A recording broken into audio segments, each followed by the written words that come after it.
Bonsoir à toutes, bonsoir à tous. Bienvenue dans ce nouveau webinaire Grands Espaces, un webinaire assez exceptionnel ce soir puisque nous avons une nouvelle intervenante assez exceptionnelle, Lydie Lescarmontier, glaciologue. Bonsoir Lydie. Bonsoir. Alors, comme d'habitude, je vais introduire doucement le temps que chacun ait le temps de se connecter. Vous avez, comme d'habitude, la possibilité de poser toutes vos questions durant la présentation via le chat qui se trouve donc en bas à droite de votre écran. Nous reviendrons sur la plupart de ces questions. En tout cas, on essaiera de faire le maximum pour répondre à toutes ces questions à la fin de la présentation. Lydie y répondra. Voilà, un petit peu pour comment se passe cette présentation. Alors, ce soir, vraiment, c'est un honneur de te recevoir, Lydie, donc glaciologue, directrice des actions liées à l'Antarctique au sein de l'ONG International Cryosphere Climate Initiative, auteure, conférencière, élue parmi les 40 femmes de l'année en 2021 par le magazine Forbes. Il y a beaucoup à dire sur cette femme d'exception, mais je vais te laisser te présenter à notre audience voilà, qui est là avec nous ce soir. Ça marche. Bonsoir à tous. Je suis vraiment ravie de pouvoir être avec vous et avec Grands Espaces parce que ces régions polaires, je les connais si bien aussi parce que j'ai pu être guide sur ces bateaux, que ce soit en Arctique ou en Antarctique. Et j'ai pu un peu continuer mon apprentissage en fait de ces régions qui sont extrêmement importantes pour la planète. Peut-être ce que je peux faire, c'est Ah non, pardon. On va attendre un petit peu. Ce que je voulais vous dire, c'est que moi, à la base, donc je suis glaciologue. J'ai fait une dizaine d'années de... Voilà, merci pour la présentation, c'est top. Voilà. Je voulais vous montrer un petit peu moi au bureau finalement pendant une dizaine d'années. Donc j'ai eu la chance de pouvoir travailler sur la calotte antarctique et de collecter un ensemble de données qui me permettait de comprendre en fait l'impact du changement climatique sur ce continent. Donc moi j'ai pu travailler avec l'Institut polaire français sur un glacier qui était pas très loin de la Terre Adélie, mais je vous en parlerai plus précisément. Et ensuite, je suis partie vivre en Australie, où j'ai fait énormément de missions sur les différentes stations qu'ils peuvent avoir sur leur continent. Et après, en fait, ce travail de recherche, j'ai... Alors, attendez, hop. Après ce travail de recherche, en fait, j'ai commencé à travailler en éducation parce que comme beaucoup de chercheurs, j'ai ressenti un petit peu la frustration d'être observateur en fait de ce qui se passe dans les régions polaires, mais de rien pouvoir faire finalement sur l'avenir de ces régions-là. Et donc j'ai décidé en fait de communiquer ce que je voyais, ce que je connaissais, autour des enjeux aussi de ces régions. Donc j'ai rejoint un centre UNESCO pendant 5 ans où j'ai travaillé notamment sur les programmes scolaires pour les enfants dans les pays du Sud. Et puis ensuite, depuis 1 an, donc je travaille maintenant dans une ONG qui fait du lobbying au sein des négociations internationales pour vraiment former les décideurs politiques et les négociateurs à l'évolution de ces régions-là et qui comprennent un petit peu quel est l'impact pour nos sociétés. Donc voilà, c'est à peu près... si je peux faire le tour, c'est à peu près mon parcours. Donc, c'est vraiment partie de quelque chose qui était très académique et qui est devenu peut-être beaucoup plus engagé et militant aujourd'hui. Alors, est-ce que tu veux que je continue la présentation ou tu veux... Allez, c'est parti. Ouais, je pense qu'on peut enchaîner. Allez, on enchaîne. Donc aujourd'hui, je vais vous parler de l'Antarctique. Donc l'Antarctique, c'est vraiment un endroit extrêmement particulier. Alors, je dis pas ça juste parce que c'est un endroit que c'est pour moi le plus bel endroit au monde, mais c'est un endroit qui a déjà une géographie qui est extrêmement particulière. Souvent en France, en fait, quand on s'intéresse aux régions polaires, on les associe à l'Arctique parce que l'Arctique, c'est l'endroit qui est finalement le plus accessible de nous. c'est les ours polaires, c'est la banquise. Donc l'Arctique, c'est un océan, l'océan qui est entouré de terre, avec en particularité cette calotte du Groenland, qui est en fait la deuxième plus grande calotte au monde, la première étant l'Antarctique, mais qui en termes de volume ne représente qu'un dixième en fait de l'Antarctique. L'Antarctique, c'est 25 fois la surface de la France. C'est une moyenne d'épaisseur de glace de 2,5 km. À certains endroits, c'est même 4 km d'épaisseur. Donc, c'est ce gâteau immense recouvert de glace avec un océan autour, l'océan austral. Et cet océan va aussi, comme l'océan arctique, avoir de la banquise qui peut s'étendre sur une surface qui peut aller jusqu'à 19 millions de kilomètres carrés en hiver. Si on regarde une image satellite de ce continent, voilà ce qu'on peut voir. Donc deux teintes de blanc, la calotte qui est beaucoup plus brillante, et puis tout autour, vous avez la banquise antarctique. Cette image a été prise en plein hiver. Cette banquise, en fait, elle va évoluer, elle va changer en fonction des saisons. Donc forcément, pendant la période la plus froide en hiver, elle va se développer, et en été, elle va fondre. Ce qui fait que si on veut se rendre sur place, alors moi je vais vous parler beaucoup des expéditions et notamment des toutes premières expéditions que j'ai pu faire là-bas et des différentes données que sur lesquelles j'ai pu travailler. Mais pour s'y rendre, il n'y a pas 36 moyens. La première façon, c'est vraiment le bateau. Et donc pour ça, il faut y aller pendant la saison où il fait le plus chaud, donc en plein été, où on aura le moins de banquise possible.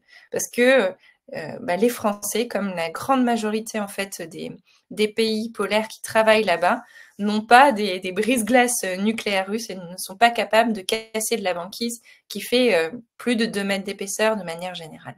Donc il faut y aller en général entre début novembre et début mars. Sinon, on peut aussi y aller en avion et c'est notamment ce que font les Australiens. Je vous montrerai quelques images. La calotte antarctique, si on enlève l'ensemble de la glace, voilà ce qu'on peut observer. C'est un continent vraiment comme les autres. D'ailleurs, on y trouve des fossiles de dinosaures qui sont communs à ceux qu'on peut trouver notamment en Amérique du Sud. Mais ce continent a été recouvert de glace pendant des millions d'années. Cette calotte, elle a commencé à se former il y a 65 millions d'années. Il y a eu des périodes plus chaudes pendant lesquelles elle a disparu, mais la glace a en moyenne 1 million d'années. Plusieurs millions d'années, et aujourd'hui on peut récupérer des carottes qui ont 2 millions d'années.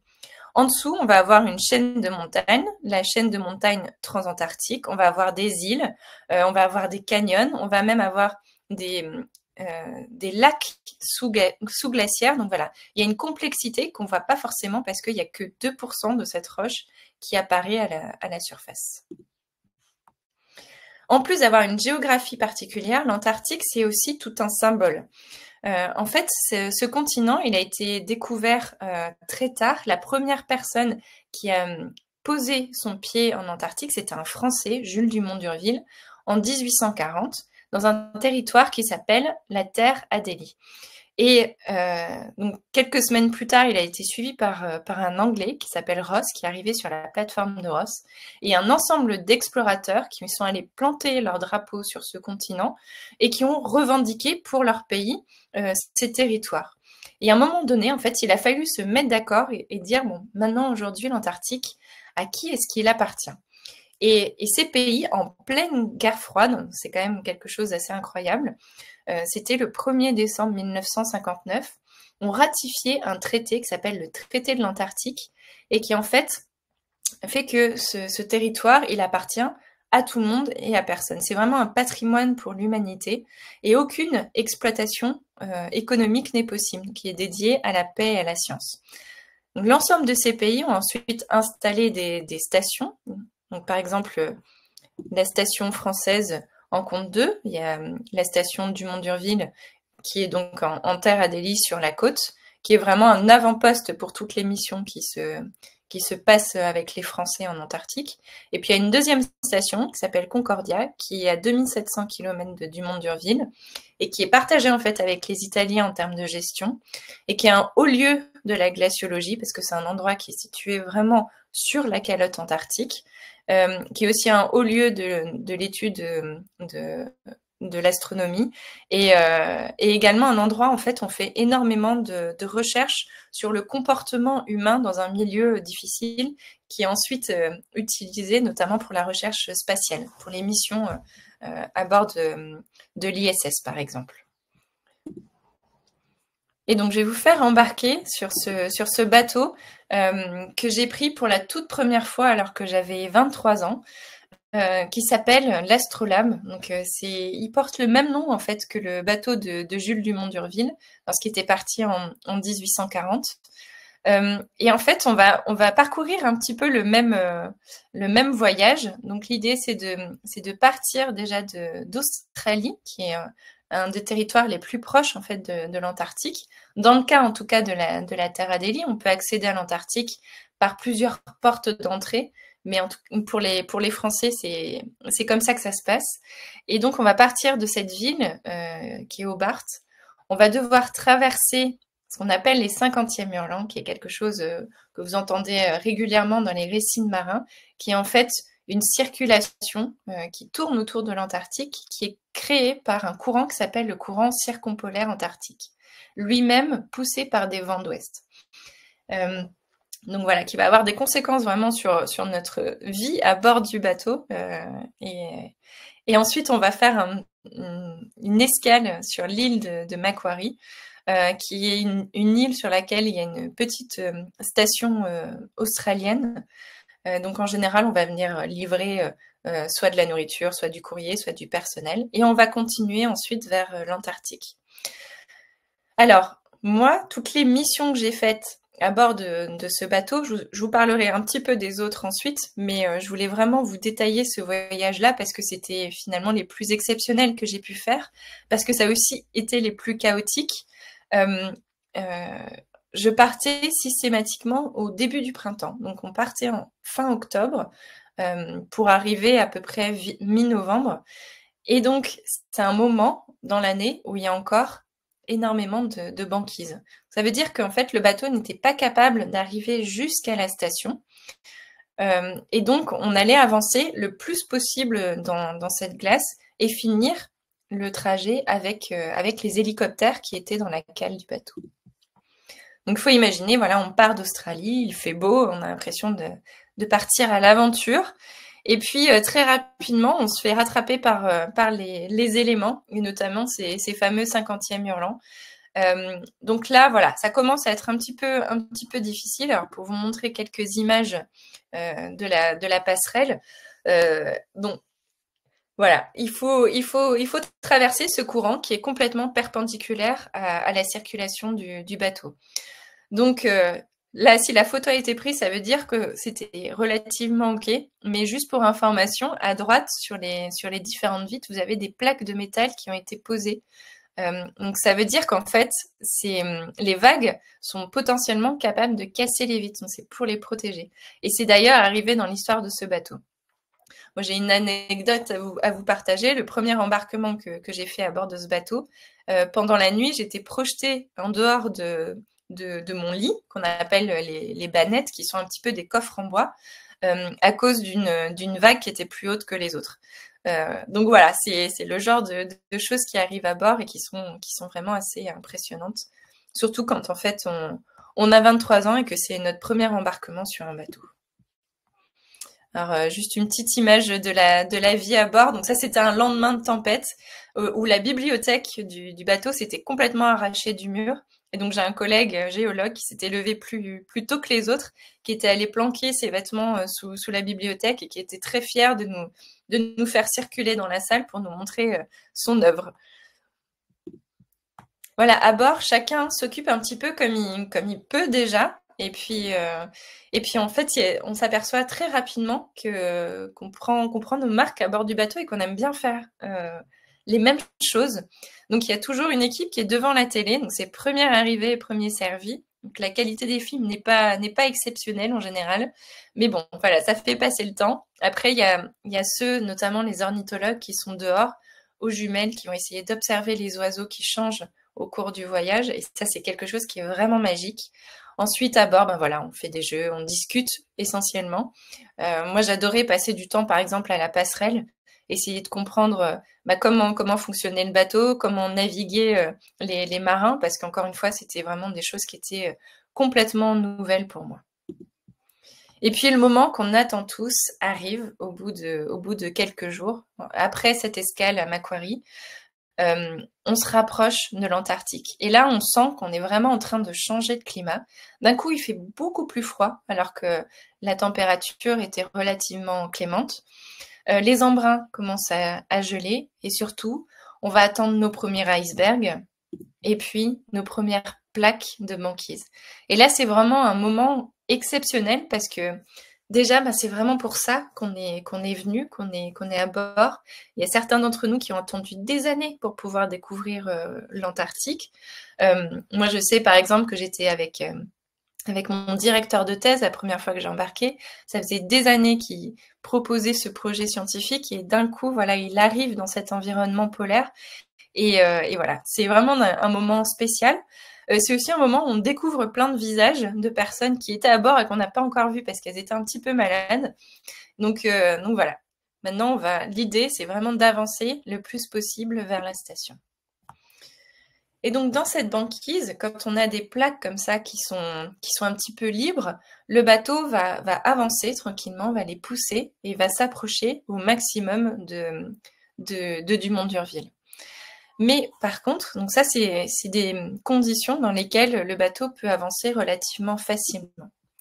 Quand on arrive dans ce type de banquise, qui est beaucoup plus homogène, par exemple, là, ça devient plus compliqué. Alors, comme je vous le disais, ces bateaux, et notamment l'Astrolabe, ce bateau a été changé en 2016, mais c'est encore le cas pour le nouveau bateau. Ils n'ont pas la puissance de moteur suffisante pour casser de la glace qui fait plus de 2 mètres d'épaisseur. Et donc, la technique de ce bateau, c'était de fonctionner un petit peu comme une luge, de glisser sur la glace avec son propre poids, de casser cette banquise et puis de faire des allers-retours comme ça en permanence. Et c'est ce qu'on observe en fait derrière le bateau. On voit cette mare d'eau sombre et puis ensuite la banquise derrière qui s'est déjà reformée. Et c'est pour ça que normalement, ce trajet pour aller en Antarctique depuis l'Australie, quand il n'y a absolument pas de banquise, il prend environ 1 semaine. Quand par contre, il y a de la banquise, ça peut prendre 2-3 semaines. Donc vraiment, on s'aventure, on ne sait pas trop à quel moment est-ce qu'on va arriver. À certains endroits, on va avoir des trous dans cette banquise. C'est ce qu'on appelle des polynies.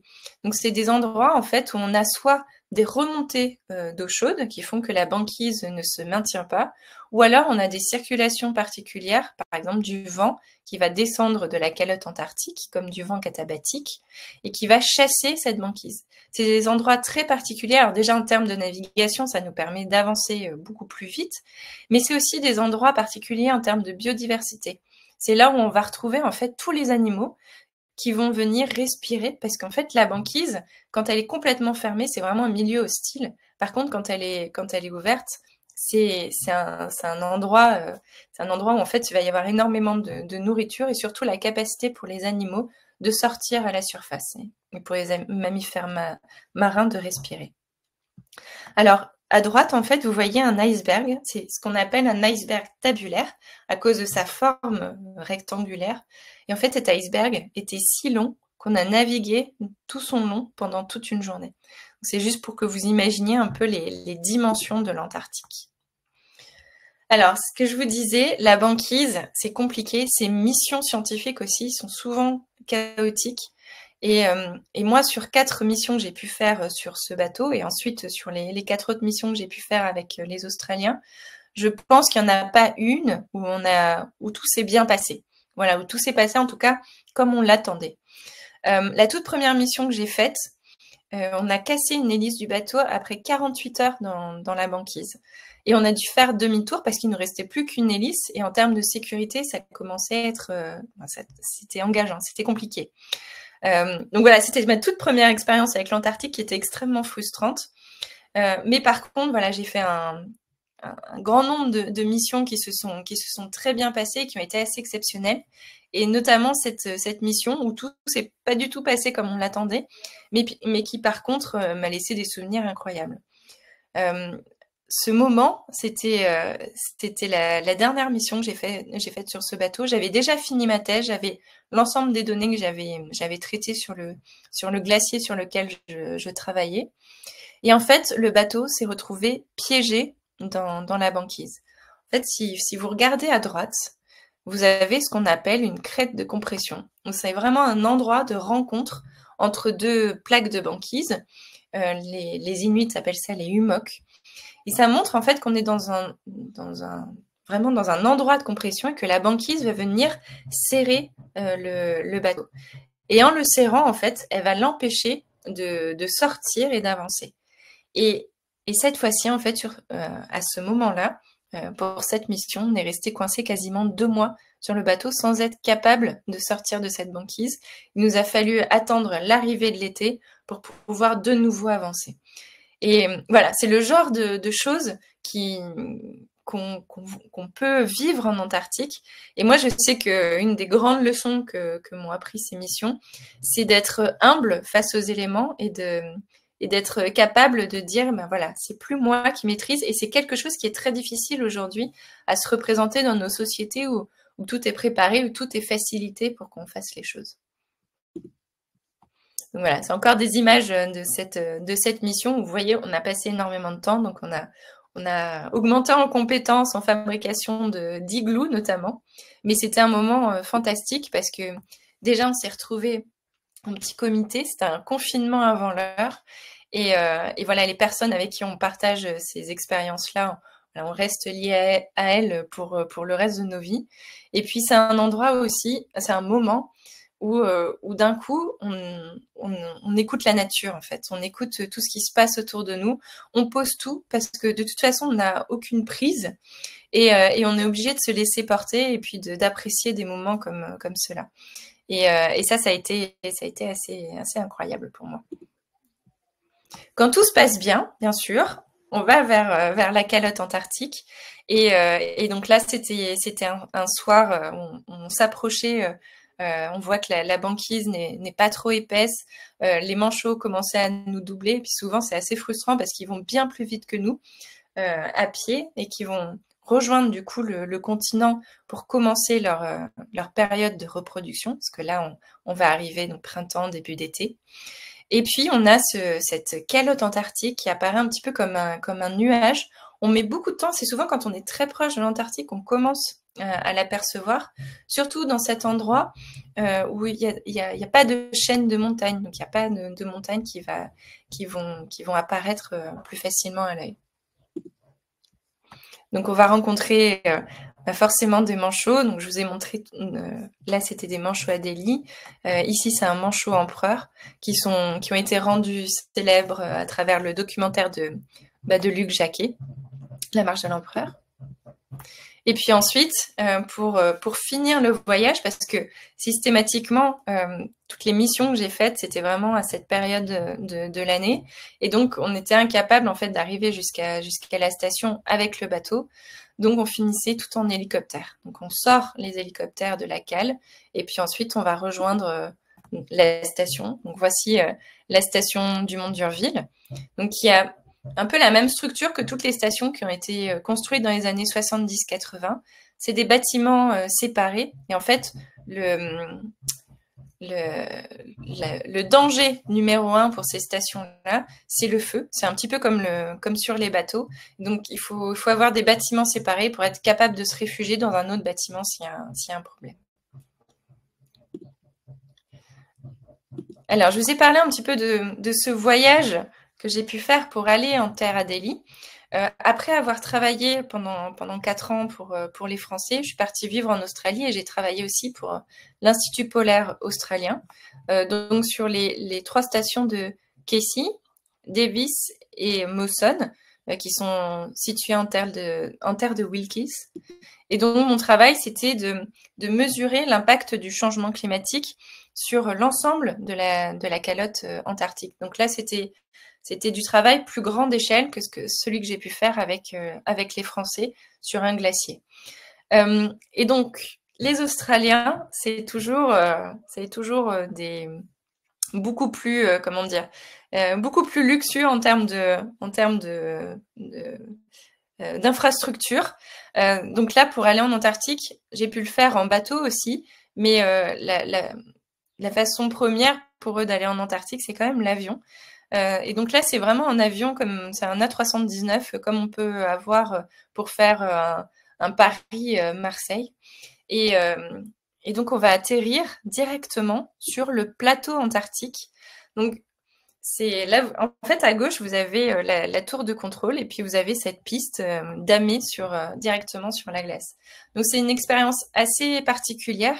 Moi, j'avoue que j'ai pas forcément apprécié parce que j'aime le fait de pouvoir venir et d'avoir la préparation mentale d'arriver en Antarctique. Ce qui n'est pas forcément le cas avec l'avion. Et c'est vrai qu'en 5 heures, en fait, on passe de l'Australie, on a de la nuit le soir, etc. D'un coup, on est en Antarctique, il n'y a plus de nuit, il fait une température de -15 dehors. Donc c'est vrai que pour l'essence, c'est assez particulier. En tout cas, en fait, on va atterrir sur le plateau. Donc c'est la partie plate de l'Antarctique qui est complètement comme le reste constitué de glace, donc c'est des glaciers géants. Et en fait, le choix, c'est d'être dans des régions où en fait il fait froid même en été et s'assurer en fait que cette glace ne va jamais fondre, parce que c'est vraiment ça qui peut empêcher cet avion finalement d'atterrir. Et donc il y a des météorologues qui ont suivi la température de cette piste pendant plusieurs années et avant l'ouverture de cette piste. Et en fait, moi, l'année où j'ai utilisé ce moyen de transport, on était déjà en train de fermer l'accès quasiment sur la moitié de l'été parce qu'il y avait trop de fonte. Donc voilà, le changement climatique était déjà en train de rattraper un petit peu cet endroit. Alors les stations australiennes, comme je vous disais, c'est un petit peu plus luxueux que les stations françaises. En plus, ils sont extrêmement pragmatiques. Ils ont donné une couleur par utilisation de bâtiments. Par exemple, les bâtiments rouges, c'est les bâtiments de lieux de vie. Donc là, vous allez avoir les dortoirs avec le mess, les douches, etc. Ensuite, vous allez avoir les endroits où on va avoir tout notre équipement de camping, on va récupérer notre nourriture lyophilisée, etc. Donc voilà, les bâtiments verts, c'est les bâtiments électriques. Les bâtiments jaunes, c'est ceux qui sont interdits. Voilà. Et à l'intérieur, et pour moi, c'était important aussi de montrer un petit peu l'intérieur de ces stations, parce que souvent, on s'imagine que c'est quand même des conditions assez rustiques. Ça peut l'être, mais après, c'est aussi des endroits où certaines personnes, notamment ceux qui vont passer l'hiver, les hivernants, peuvent rester jusqu'à 1 an et demi. Donc, c'est des endroits qui doivent être confortables, dans lesquels on doit se sentir chez soi, parce que ça, c'est extrêmement important pour le moral. Et c'est vrai qu'en Antarctique, on imagine souvent la difficulté qui est liée au travail sur le terrain. Et effectivement, il faut être dehors. Pour les hivernants, il faut y être en plein hiver aussi. Moi, je sais que je travaillais en été, on avait très peu de jours pour travailler. Et donc, des fois, on travaille à 3-4 heures du matin, 5 heures, il faut se lever parce qu'on a une fenêtre météo. Mais finalement, c'est pas ça la grande difficulté. La grande difficulté, c'est de vivre ensemble. C'est de pouvoir vivre avec les gens qu'il y a autour de nous. En été, il y a une centaine de personnes, donc des scientifiques, mais aussi des logisticiens, des personnes qui vont s'assurer du fonctionnement de la station, exactement comme dans une ville. Donc, on va avoir des boulangers, des pâtissiers, des plombiers, des électriciens, des ébénistes, des soudeurs, etc., etc. Mais voilà, c'est des gens qu'on n'a pas choisis et en plein hiver, c'est aussi des équipes d'une vingtaine de personnes. Moi, j'ai travaillé sur une station, on était 12, dont 2 femmes. Et donc, c'est vrai que d'un coup, il faut apprendre l'autre, il faut apprendre comment fonctionner en groupe, ce qu'il faut faire, pas faire, etc. Et ça, pour moi, ça a été aussi un grand apprentissage en fait de ce travail sur les stations. Alors, sur le plateau antarctique, donc voilà à peu près à quoi ressemble le paysage. Donc, c'est vraiment un désert à perte de vue. Et la très grande difficulté, en fait, c'est que c'est des endroits qui bougent. ça bouge que de quelques millimètres par an, mais ça, c'est suffisant pour créer des crevasses. Et en fait, ces crevasses, elles vont se remplir ensuite de neige. Et donc, un grand danger en Antarctique, c'est de tomber dans une crevasse. Et donc, les Australiens, parce qu'on fait énormément de terrain sur ces stations, voilà, marquent directement les chemins qu'on peut emprunter à travers ce type de visuels, de panneaux, etc. Mais il y a même des stations, par exemple la station française, qui n'autorisent pas ce type de travail parce qu'en fait, voilà, il faut préparer le terrain, c'est compliqué, il faut aussi former les équipes, etc. Quand on descend le plateau de la calotte antarctique, donc là, on a une pente qui va créer du coup une accélération de ces glaciers. Et cette accélération, ce cisaillement, ce frottement sur le continent qui est en dessous, ça va ouvrir des crevasses, ça va aussi les faire avancer ces glaciers. Ils avancent, alors la vitesse maximale des glaciers en Antarctique, c'est environ de 4 km par an. Et donc ces glaciers, ils vont arriver ensuite vers les océans et ils vont interagir avec ces océans. De différentes manières, il y a les interactions mécaniques. Donc, il va y avoir, par exemple, la marée, il va y avoir aussi la houle, mais il y a aussi des interactions thermodynamiques. Donc, cet océan, il va être notamment, il va présenter des courants chauds ou froids, et ça va créer soit du regel, soit du dégel. Et malheureusement, en Antarctique, le facteur numéro 1 de fonte de la calotte, c'est lié à l'augmentation de la température des océans, qui viennent du coup au contact de ces glaciers qui flottent sur l'eau et les font fondre. Mais je vais vous expliquer un petit peu plus, avec plus de précision tout ça. Donc les pôles et le climat, juste pour revenir sur un petit schéma, les calottes, elles fonctionnent exactement de la même manière que les glaciers de montagne. Leur origine, c'est les précipitations de neige. Donc cette neige, elle va s'accumuler sous son propre poids au cours du temps, pendant des millions d'années, et en fait elle va changer de structure et se transformer en glace. Cette glace va ensuite s'écouler sur les côtes de la calotte, pour ensuite arriver vers les océans, passer la ligne d'échouage, donc c'est la limite du continent, et flotter sur l'eau. Donc à ce moment-là, il y a une interaction qui se fait avec les océans. Et donc ces plateformes, elles vont casser et ce qu'on appelle vêler des icebergs.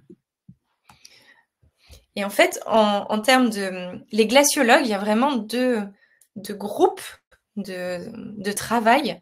Il y a les glaciologues qui utilisent la glace pour travailler sur le climat. Et le glaciologue le plus connu, c'est Claude Lorius, qui est en fait le premier à avoir utilisé des carottes de glace. Donc c'est vraiment des tubes de glace qui sont prélevés dans la calotte antarctique pour analyser l'évolution du climat. Tout simplement parce que cette neige qui va tomber, qui va ensuite se transformer, elle emprisonne des petites bulles d'air. Et ces bulles d'air, c'est des échantillons de climat passé. On va analyser à la fois la concentration de gaz à effet de serre et la comparer avec celle qu'on a aujourd'hui. Mais on va aussi analyser les isotopes de l'oxygène qui sont plus ou moins lourds et qui nous donnent une information sur la température. Donc ça, c'est le premier groupe de glaciologues. Moi, j'étais plutôt le groupe de glaciologues qui regardaient les effets du changement climatique sur cette glace. Mais pour rester sur la partie vraiment climatologie, les glaciologues français, et notamment ceux qui ont travaillé à Concordia, ont réussi à analyser, à sortir ce type de graphique qui montre, alors si on regarde juste la courbe rouge et la courbe bleue, qui montre une corrélation presque parfaite entre la concentration en dioxyde de carbone et la température au cours du temps. Donc, vous voyez qu'il y a des fluctuations avec des cycles qu'on appelle les cycles de Milankovitch, avec des périodes glaciaires qui font environ 100 000 ans, des périodes interglaciaires qui font quelques dizaines de milliers d'années. On voit que ça fluctue à peu près de la même manière, mais surtout ce qu'on voit, c'est que la concentration en dioxyde de carbone, elle a complètement explosé depuis 150 ans. Alors aujourd'hui, ce graphique, qui date de 1999. Il est complètement obsolète parce que la concentration en dioxyde de carbone, elle a aujourd'hui atteint les 440 ppm, alors que là, elle était à 365. Donc, elle a en plus continué d'exploser. Ce qu'on voit aussi à travers ce graphique, qui est issu du coup de l'analyse de ces bulles d'air dans les carottes de glace, c'est que la température n'a pas explosé. Et donc ça aussi, ça a été un questionnement, dire, ben voilà, la corrélation est parfaite dans le temps, sauf depuis 150 ans. Et ça, c'est un cadeau que nous a fait la Terre, et notamment les océans, en absorbant plus de 90% du dioxyde de carbone qui a été émis donc, par nos activités anthropiques depuis 150 ans. Donc, grâce à ça, en fait, on a vraiment ralenti l'effet du changement climatique qu'on est aujourd'hui en train de rattraper. Et on a eu vraiment du temps, finalement, pour voir les effets qui sont liés à ça. Si on n'avait pas eu l'océan et cette absorption-là, aujourd'hui, la température moyenne sur Terre serait de 36 degrés. Donc, c'était quand même un beau cadeau. Pour analyser, en fait, l'impact du changement climatique, notamment sur les glaciers, voilà le type de mission que j'ai pu faire. Donc là, on est sur un glacier. Mais en fait, il est tellement gigantesque qu'on voit absolument pas les limites. Ce glacier, c'est un glacier Mertz, il fait 150 km de long par 35 de large. Et l'idée, c'est vraiment de venir comme un médecin, de poser le stéthoscope et d'écouter le pouls de son patient. Donc, de voir à travers des instruments, notamment des GPS, comment il évolue ce glacier. Est-ce qu'il est en train de fondre? Est-ce qu'au contraire, il est en train de gagner de la masse? Comment il évolue en fonction des conditions météorologiques? Donc, un été où il a fait un petit peu plus chaud, est-ce qu'il fond plus? Est-ce qu'au contraire, il est stable? Si le niveau de l'eau change en fonction des marées, etc., quelle est sa réponse? Et l'enjeu, en fait, autour de ça, c'était vraiment de comprendre comment ces glaciers, qui en fait sont vraiment à l'interaction entre la calotte antarctique, donc l'endroit où on forme de la glace, et puis l'océan, donc l'endroit où on en perd à travers la fonte, comment eux, en fait, ils font le lien entre les deux. Et on s'est aperçu, et c'est quelque chose... on se pose vraiment la question depuis 15 ans, et ça fait à peine quelques années qu'on a compris que si on perd ce type de glaciers qu'on appelle des glaciers émissaires ou des plateformes de glace, en fait, c'est comme si on enlevait un bouchon d'une bouteille de champagne. Et du coup, l'ensemble du contenu de la bouteille va se déverser vers les océans. C'est exactement le cas ici.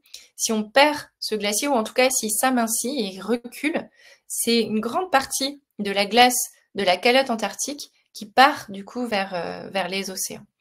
Et ça c'est très important comme information dans le contexte en fait climatique et notamment de calcul de projection future sur l'avenir en fait de cette calotte. Donc là, c'est un petit peu ce que je vous raconte, c'est que du coup, on a ce glacier qui va flotter sur l'eau, qui va être aminci par la fonte qui vient de l'océan, qui se réchauffe, et qui du coup va reculer au cours du temps.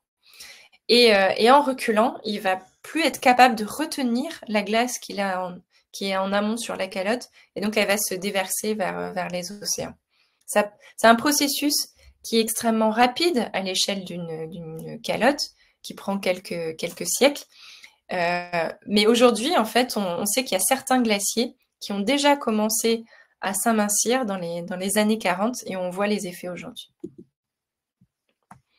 Si on regarde aujourd'hui la perte de masse de manière générale de l'Antarctique, c'est un endroit en fait qui finalement s'est plutôt bien maintenu et aujourd'hui fond.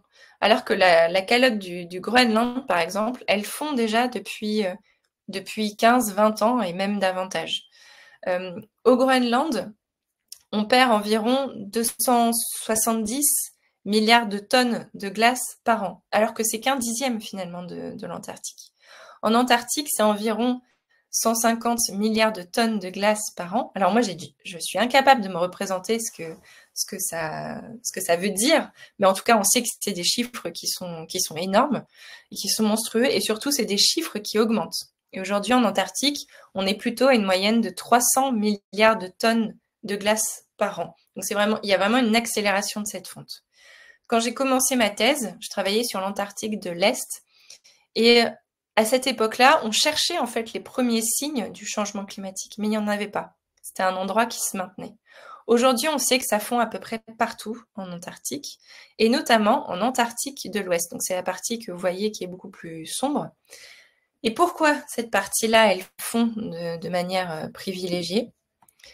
Parce que si vous regardez cette carte et où apparaissent en rouge les plateformes de glace, en fait, l'ouest de l'Antarctique, c'est vraiment l'endroit où il y a une forte interaction entre l'océan et les glaciers. Et donc, comme ces glaciers touchent l'eau et que l'océan est en train de se réchauffer, eh ben, c'est un endroit qui est extrêmement vulnérable. En mois d'octobre l'année dernière, il y a un article qui est sorti et qui annonce en fait la fin irréversible de l'ouest de l'Antarctique au cours des siècles qui arrivent. Et c'est l'équivalent en fait de 5 mètres de hausse du niveau marin qui va partir de façon totalement irréversible vers les océans, même si on arrive à maintenir la température au niveau qu'elle est aujourd'hui. Tout simplement parce que ces deux glaciers, le glacier de l'île du Pin et le glacier Thwaites, qu'on appelle aussi le glacier de l'Apocalypse, ces deux bouchons finalement sont partis et aujourd'hui ils se déversent de façon irréversible vers les océans. Et comme c'est eux qui drainent l'ensemble de la glace de l'ouest de l'Antarctique, et ben voilà, toute cette glace va partir dans les siècles qui arrivent. Donc ça a de grandes conséquences, notamment sociétales, sur la hausse du niveau marin. Ça veut dire que voilà, il y a des pays quand même qui vont disparaître. Après, du coup, aujourd'hui, il y a énormément d'enjeux autour de l'est de l'Antarctique. L'est de l'Antarctique, c'est quand même 70% du volume de glace. Si l'ensemble de l'Antarctique fondait, on aurait une hausse du niveau marin de 60 mètres. Ce qui n'est pas le cas, ce qui n'arrivera jamais. Mais par contre, on sait que l'est de l'Antarctique sera vraiment en danger si on arrive au-dessus des 3 degrés de réchauffement. Et aujourd'hui, malheureusement, 3 degrés de réchauffement, c'est encore quelque chose qui est présent dans la bouche des décideurs politiques. Autre chose, donc cette image, en fait, je l'ai prise en 2015, et c'était la toute première fois que je voyais de la fonte de surface sur un glacier qui était proche vraiment du plateau antarctique. Ce phénomène-là, il est visible déjà au Groenland depuis des dizaines d'années, parce qu'au Groenland, en fait, la fonte, contrairement à l'Antarctique, ne se fait pas par les océans, mais se fait par l'augmentation de la température atmosphérique. Et donc la calotte fond en surface, diminue d'altitude, et donc fond de façon privilégiée. Et pourtant, c'est quelque chose qui commence aussi à se passer en Antarctique. Donc il y a énormément de changements qui sont visibles. Une autre manière aussi de prendre le pouls en fait de ce continent, c'est de poser des instruments sur ce qu'on appelle les Nunatak. Là, on est toujours en Antarctique et c'est vrai que le paysage ne ressemble pas trop à ce qu'on connaît. Mais par contre, ces endroits, ils sont très précieux parce que ça nous permet de poser des instruments comme il n'y a jamais de neige et de glace et de suivre en fait toutes les variations de position verticale. Et on sait que si cet instrument, il bouge un petit peu et il remonte, ça veut dire qu'il y a moins de glace autour, il y a moins de pression de cette glace, donc elle est en train de fondre. Et si au contraire, il descend un petit peu, on sait que dans ce cas-là, il y a plus d'accumulation de neige. Voilà, je vais passer ça.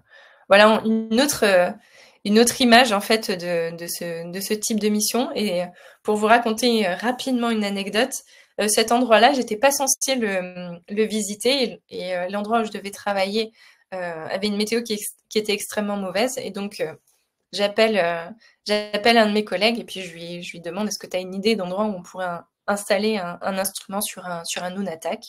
Et donc, on me conseille d'aller à cet endroit-là que je connaissais absolument pas. Et donc là, on me dépose avec le guide de haute montagne. Donc ça, c'était avec les Australiens. L'hélicoptère nous dépose juste derrière. Et on passe en fait cette roche avec ce montant de GPS. Et d'un coup, de l'autre côté, on se retrouve face à face avec une station une station russe, ce qu'on a compris après, qui se déplaçait avec des chars qui dataient de la dernière guerre mondiale. Et en discutant avec les gars, on s'est aperçu que ça faisait déjà 3 ans qu'ils étaient là. Ils étaient censés hiverner une année. Et à cause des coupes budgétaires de la Russie, le bateau n'était jamais venu les chercher. Et en fait, ils continuaient à vivre là. Donc voilà, c'est le genre d'expérience qu'on peut avoir en Antarctique. L'autre mauvaise nouvelle en Antarctique concerne pas forcément la glace continentale, mais la banquise. En fait, depuis 2016, on observe un changement de régime de banquise en Antarctique avec une diminution de sa surface année après année. Mais ce comportement, il était relativement linéaire. Voilà, c'était une fonte qui se faisait au cours du temps, jusqu'en 2023, où vous voyez sur cette courbe le fonctionnement, le comportement de la banquise a été totalement différent. En plein milieu de l'hiver, on était encore en train d'enregistrer des diminutions de la surface de banquise. Et ça s'explique aujourd'hui. Il y a les premiers articles qui sortent suite à ça. Ça s'explique notamment parce que l'océan s'est tellement réchauffé pendant l'été, on a eu des vagues de chaleur marine, qu'en plein hiver, il était encore en train d'expulser de la chaleur et donc était incapable de fabriquer de la banquise.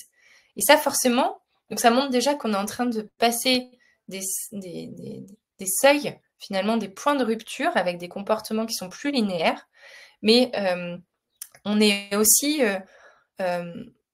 en train de changer complètement de comportement et surtout d'être dans l'inconnu des projections. Oui, et donc ça va avoir de grandes répercussions, notamment sur la biodiversité. Donc ça, c'est très direct. En fait, la banquise, c'est un peu le récif corallien des animaux polaires. C'est à partir de cette banquise que vont se fixer les algues, que va ensuite se développer le zooplancton, le krill, etc., et qui va nourrir l'ensemble de la chaîne alimentaire. Mais ça a aussi de grandes implications pour le climat. Donc ça nous impacte de façon extrêmement directe, à travers 2 effets différents. Le premier, c'est que comme on est en train de perdre une surface qui est blanche, qui est du coup la banquise, mais aussi certaines parties de la calotte antarctique, en fait, on la remplace par une surface qui est beaucoup plus foncée, qui est l'océan. En fait, cette surface foncée, elle va absorber davantage de radiation lumineuse et donc elle va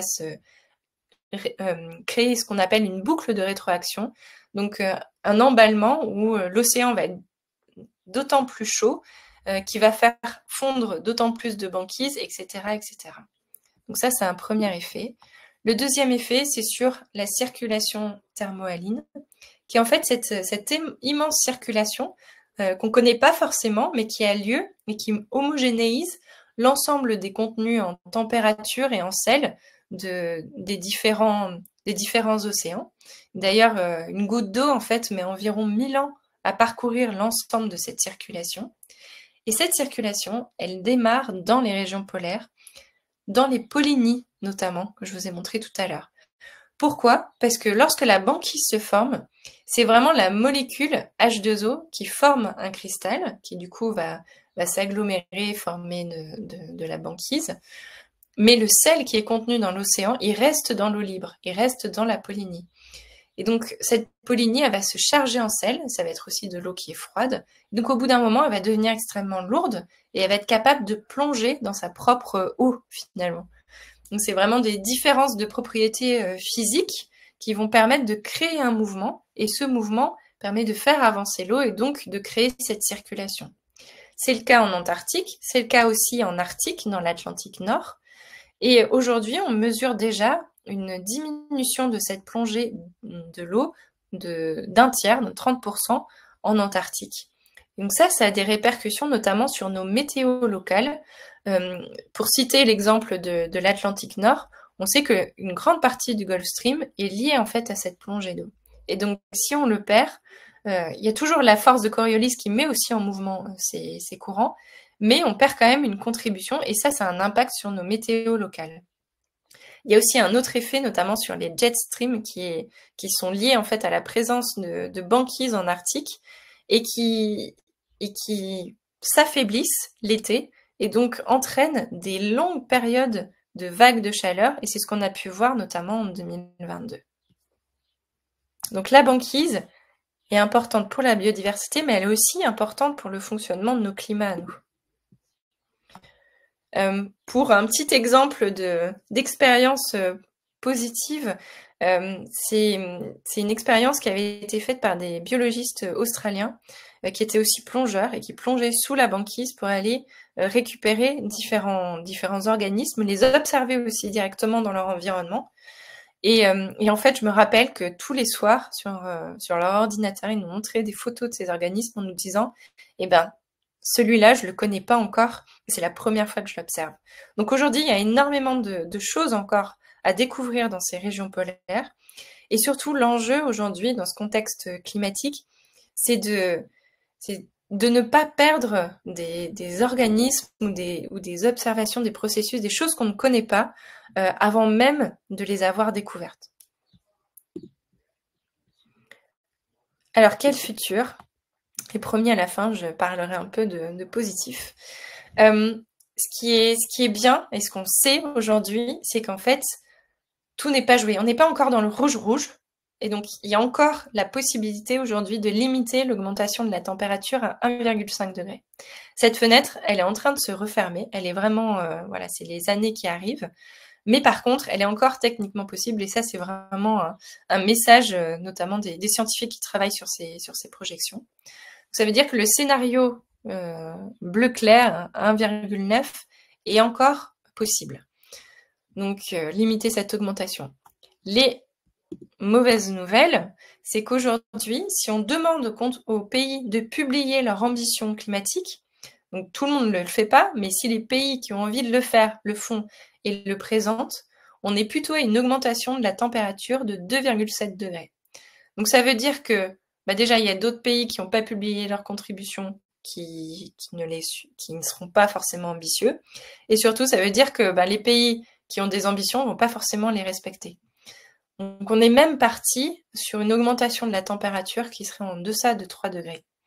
Et 3 degrés en fait d'augmentation de la température, si on regarde deux exemples extrêmement concrets, ça veut dire plus de coraux sur Terre, parce que la limite pour les coraux, c'est 2 degrés d'augmentation de la température. Ça veut dire aussi plus de glaciers, tout simplement. Ça veut dire que quelques glaciers dans les régions polaires. Donc ça, en termes d'implication, c'est extrêmement fort. Et puis, je vous parlais de l'enjeu aussi autour de l'avenir de l'Est de l'Antarctique.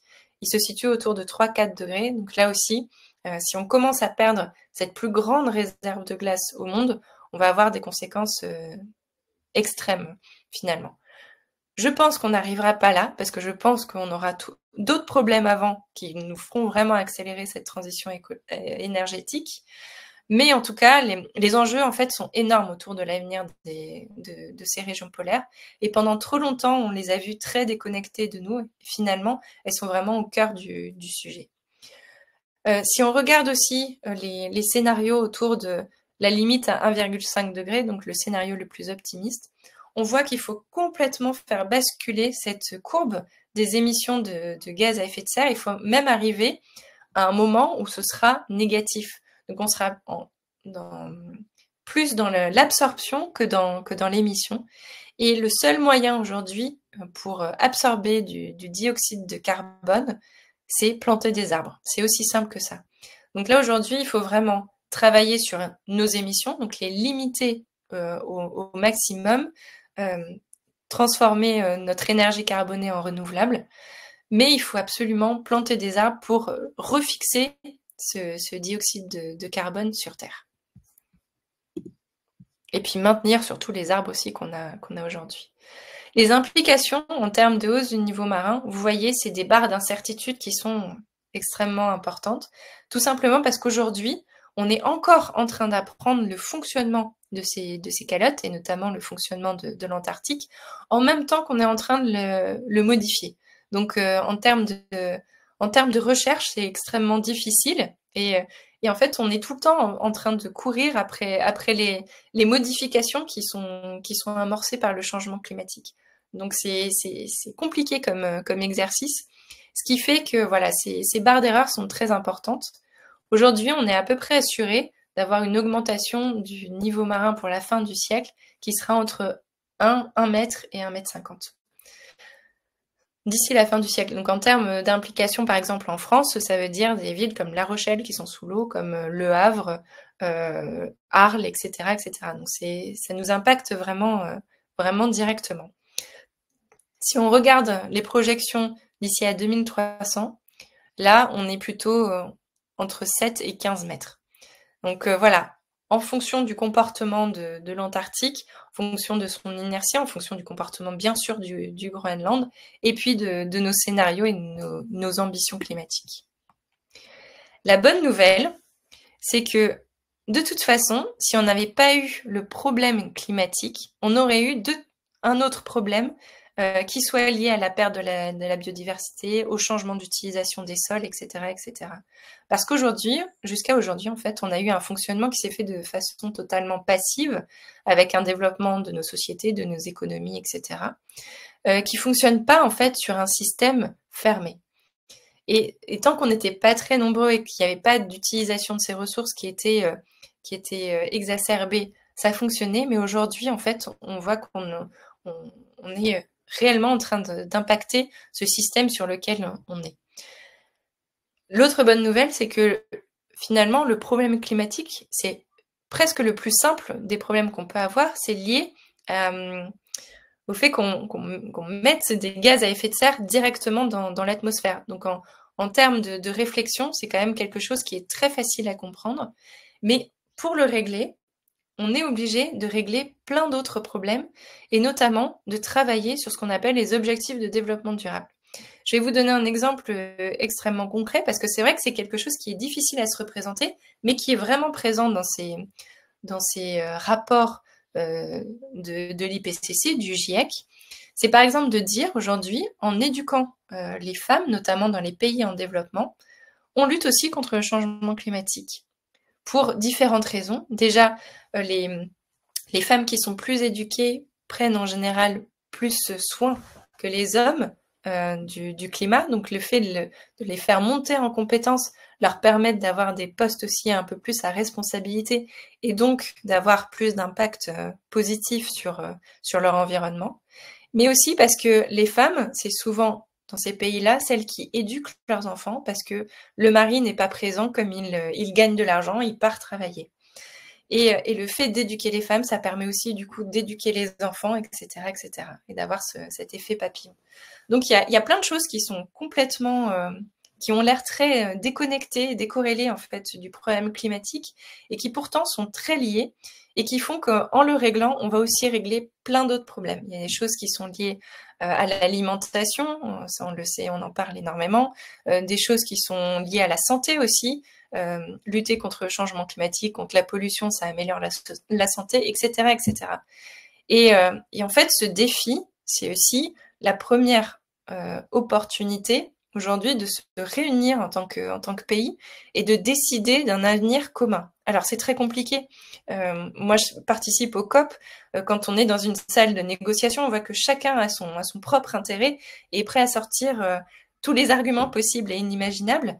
Mais par contre, c'est quand même une occasion de travailler ensemble consciemment, quelque chose qu'on n'a absolument jamais fait dans le passé. Donc voilà, c'était pour finir sur ce côté un peu plus positif. Et puis je voulais finir voilà, par quelques images parce que c'est quand même un endroit absolument incroyable.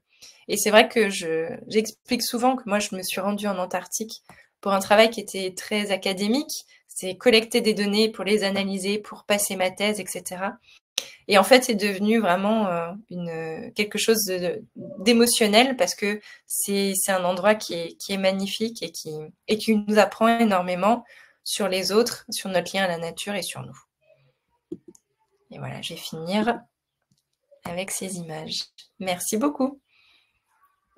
Merci beaucoup Lydie pour cette présentation, pour tes présentation des expéditions scientifiques que tu as pu mener et puis sur le lien entre le climat et l'Antarctique. Alors, il y a eu pas mal de questions hein, pendant ton intervention, pas mal de questions finalement auxquelles tu as déjà répondu via ta conférence. On va peut-être revenir sur quelques-unes qui sont beaucoup revenues, notamment sur l'augmentation annuelle du niveau marin. Quelle est l'augmentation annuelle du niveau marin? Ok. Donc aujourd'hui, elle est elle est plutôt aux alentours de 3,6 mm par an, mais elle s'accélère en fait. Et les contributions sont différentes. Donc il y a environ un tiers qui est lié à ce qu'on appelle l'expansion thermique. Donc c'est le changement de température de l'eau qui fait qu'en se réchauffant, elle a son volume qui augmente. Et sinon, il y a la contribution qui est liée à la fonte de l'Antarctique, qui est vraiment en train de prendre le dessus en fait sur la contribution thermique. Mais c'est environ entre 3,5 et 4 mm. Merci. Autre question, la fonte des glaces pourrait-elle inverser les pôles? Non, je pense pas. Je pense pas. Alors après, je vois pas forcément toute le développement conceptuel autour de la question, mais non, en tout cas, c'est pas du tout quelque chose dont on parle aujourd'hui, donc je pense pas que ce soit un problème. Est-ce qu'il y a un rapport entre le vent sur le plateau antarctique et le changement climatique? Alors oui, ça a été démontré que le changement climatique augmente en fait les instabilités. Ça, c'est le cas en Arctique, où on voit qu'il y a beaucoup plus de mauvais temps, beaucoup plus de dépression. Mais c'est aussi le cas en Antarctique. Alors, pour différentes raisons. Déjà, parce qu'il y a une augmentation de l'humidité dans l'air. Il y a une augmentation aussi du contenu en chaleur.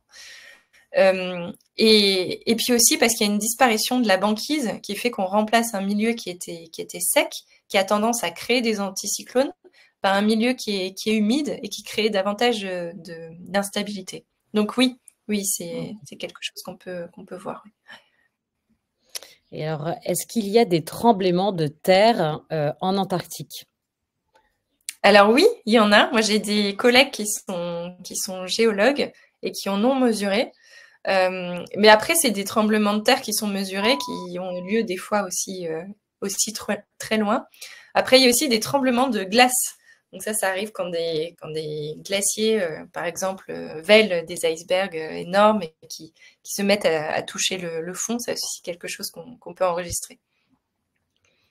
Merci. Alors, pareil, hein, il y a des questions sur lesquelles tu as déjà amené des éléments de réponse, notamment sur l'impact sur la faune, hein, l'impact de la fonte des glaces sur la faune en Antarctique. Alors, est-ce que tu peux revenir un petit peu là-dessus? Alors, il y a deux impacts très directs. Il y a le premier qui est lié en fait à la nourriture. Donc, ce que je disais un petit peu, la banquise, c'est vraiment un lieu de fixation de la nourriture pour les animaux. En fait, sous cette banquise, il y a des algues qu'on appelle les algues cryopélagiques qui vont se fixer, qui vont permettre de nourrir le zooplancton et notamment le krill. Et on le voit très bien quand on est en bateau. Quand le bateau retourne des blocs de glace, en dessous, on voit souvent du krill. On voit aussi que c'est souvent vert. Et c'est vraiment, c'est un petit peu comme un fond marin, comme un récif corallien. C'est un fixateur. Et puis du coup, si on a plus cette banquise, et ben on a vraiment une diminution en fait de la production de biomasse. Et ça impacte absolument tous les animaux parce qu'en Antarctique, ils dépendent tous du milieu marin. Après, il y a aussi un impact en termes de refuge. Ces animaux, ils vont aller se protéger sur la banquise. Il y a aussi énormément d'animaux qui vont se reproduire sur la banquise. On parle, l'exemple le plus célèbre, c'est le manchot empereur, qui lui va se reproduire en plein hiver. Et d'ailleurs, lors des réunions du traité antarctique, donc déjà l'année dernière, on essayait de lui donner un statut particulier parce qu'on sait qu'il est très vulnérable dans ce contexte climatique. Et l'idée, ça serait d'en faire une espèce emblématique qui ferait que le climat, comme ça l'impacte, et que ça impacte cette espèce-là et qu'on est censé la protéger, ça veut dire que nous, on est obligé de prendre des ambitions climatiques pour la protéger. Donc c'est vraiment essayer de tricoter finalement ces textes afin de pouvoir travailler sur le problème numéro 1, qui est vraiment l'augmentation de la température. Merci. Pareil, une autre question à laquelle tu as déjà apporté des éléments de réponse, mais qui a été reposée. Enfin, voilà, la fonte des glaces aujourd'hui fait peur. Qu'est-ce qu'on peut faire aujourd'hui pour y remédier? Alors oui, ça fait peur, c'est clair. Après, moi, je pense qu'il faut pas sous-estimer, ce que je dis souvent en conférence, il faut pas sous-estimer l'impact qu'on peut avoir en tant qu'individu. Aujourd'hui, il y a plein de façons d'agir à travers, en tant qu'adulte, à travers le métier qu'on choisit, à travers nos votes, à travers la façon dont on place son argent aussi. C'est quelque chose qui est de plus en plus développé. Il y a plein de banques qui financent la transition écologique, qui montrent en fait que moi, je travaille avec les décideurs politiques aujourd'hui, qui montrent aux décideurs politiques qu'en fait, on a envie de ça. Et ça, c'est un message fort qui a besoin d'être entendu, parce que c'est pas toujours le cas. Après, je pense qu'il y a ce rôle d'ambassadeur aussi, ce rôle de formation, d'être au courant de ces informations-là, de les passer aux autres, parce que on est en pleine période de prise de conscience. C'est pour ça que c'est très très difficile pour tout le monde, parce que d'un coup, on s'aperçoit de ce qui se passe, alors que le climat, ça fait un petit moment un changement climatique, ça fait un petit moment déjà que ça a amorcé.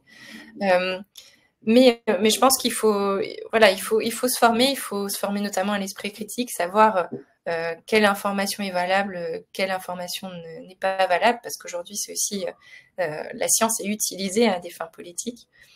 Et puis, si on regarde vraiment de façon très concrète les gestes du quotidien, il y a un article une étude qui est sortie il y a quelques semaines, qui montre que, par exemple, si tous les Français divisaient par 2 leur consommation de viande, on arriverait à atteindre les objectifs de l'accord de Paris par habitant. Donc c'est quand même incroyable, parce que en termes de confort, c'est pas énorme, ça nous coûte pas. Aujourd'hui, il y a plein de recettes végétariennes qui sont incroyables, mais en fait, à travers notre consommation alimentaire, on peut vraiment complètement diminuer notre empreinte carbone et être dans les engagements qui ont été pris par notre pays, mais aussi à l'international. Donc ça aussi, c'est des choses intéressantes à savoir, quoi. Ouais, des petits gestes du quotidien. Peut-être une ou deux dernières questions avant de clore la présentation. L'effet des volcans de l'Antarctique sur le réchauffement de la partie ouest, comment est-ce évalué? Alors en fait, les volcans, ils ont un effet inverse, ils ont un effet de refroidissement. Parce qu'ils émettent, alors en tout cas la grande partie des volcans explosifs, ils émettent des particules fines dans l'atmosphère, qui a un effet en fait de miroir et qui a tendance à refroidir. Et d'ailleurs, les grandes éruptions volcaniques qui a eu lieu dans l'histoire de la Terre ont entraîné plutôt des refroidissements. Donc le mont Erebus, par exemple, il va réchauffer en surface la glace, mais c'est quelque chose qui va être extrêmement local. Et c'est pas ça du coup qui va impacter l'ouest de l'Antarctique. Comme je disais, l'Antarctique, ça se réchauffe réellement à travers les courants chauds qui viennent de ce courant circumpolaire, qui sont chauffés par les eaux globales, qui se réchauffent aussi. Il y a des vagues de chaleur marine. Moi, j'ai une collègue, par exemple, qui est en Argentine. Il fait 40 degrés depuis plusieurs semaines là-bas. Donc, l'eau est extrêmement chaude. Et ça va réchauffer le courant circumpolaire qui va ensuite faire fondre nos plates-formes. Donc, c'est vraiment ça le facteur prédominant. Parfait. Merci Lydie pour toutes ces informations. Je pense qu'on a répondu à pas mal de questions. Voilà, en tout cas, encore une fois, au fur et à mesure de ta présentation très complète, tu as répondu finalement à nombre de questions qui étaient précédemment posées dans le chat. Donc voilà, pas besoin d'y revenir plus particulièrement. Merci beaucoup pour cette présentation. De notre côté, Grands Espaces vous propose un voyage en Antarctique au mois d'octobre, à partir du 29 octobre et jusqu'au 9 novembre.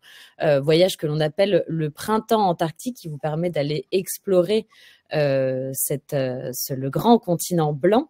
Donc, ce sont des conférences durant des voyages durant lesquels vous aurez justement de nombreuses conférences, un petit peu comme celle-ci, qui pourront vous amener plus d'éléments de réponse sur ces mondes fabuleux.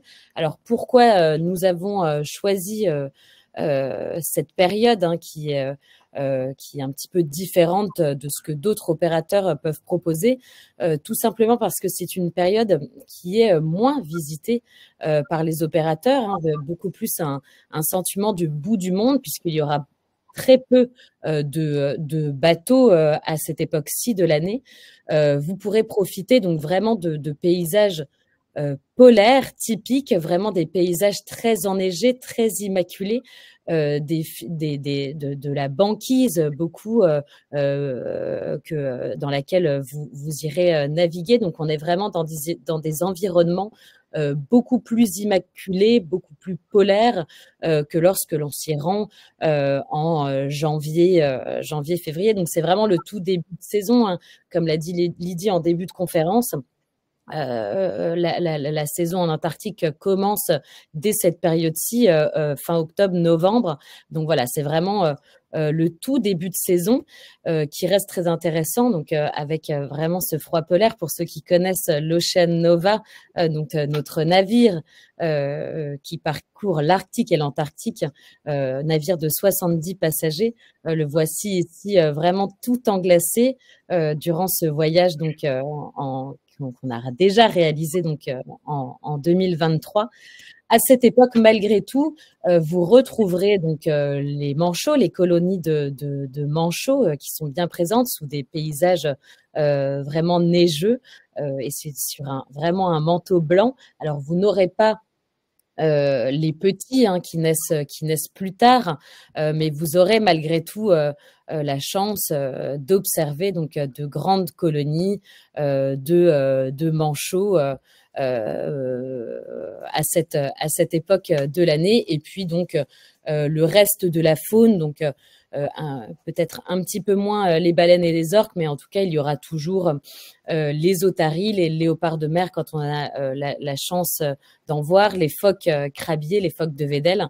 Voilà, donc c'est une période qui est vraiment très intéressante, passionnante et qui diffère vraiment des autres voyages en Antarctique. Merci beaucoup à tous. Merci d'abord à toi, Lydie, de nous avoir honoré de ta présence ce soir. Je voulais d'ailleurs rajouter pour ceux qui sont intéressés, j'avais déjà communiqué ton site internet sur notre newsletter pour ceux qui voudraient en savoir un petit peu plus sur toi et dire que tu es aujourd'hui l'auteur de 2 livres qui revient justement un petit peu sur tes expériences. Il y a l'empreinte des glaces qui est un petit peu ton carnet de voyage sur l'Astrolabe en Terre Adélie, qui est paru en 2018, et puis La Voix des pôles, qui est vraiment le récit de tes expéditions scientifiques, qui est sorti aux éditions Flammarion en 2021. Donc voilà, pour ceux que cette conférence a intéressé et pour lesquels on voudrait en savoir plus sur ces expéditions polaires, n'hésitez pas à aller vous rendre en librairie ou sur le site de Lydie pour pouvoir y retrouver ces jolis ouvrages. Merci encore une fois à toi. Merci à vous tous d'avoir participé et assisté à cette conférence. Comme d'habitude, vous recevrez un lien suite à cette présentation avec le replay. Et puis, évidemment, le replay sera publié sur notre chaîne YouTube dès demain pour pouvoir le partager ou le regarder une nouvelle fois. Et puis, n'hésitez pas à vous abonner à nos réseaux sociaux, Instagram, Facebook, LinkedIn, YouTube, voilà, où vous retrouverez toutes nos jolies photos et informations, articles de nos guides et autres pour rester connectés avec les grands espaces. Merci Lydie. Et merci à vous. Merci à vous tous, participants. Bientôt, nous aurons de nouvelles conférences. Restez connectés à notre newsletter pour avoir nos nouvelles dates. Belle soirée à tous. Au revoir.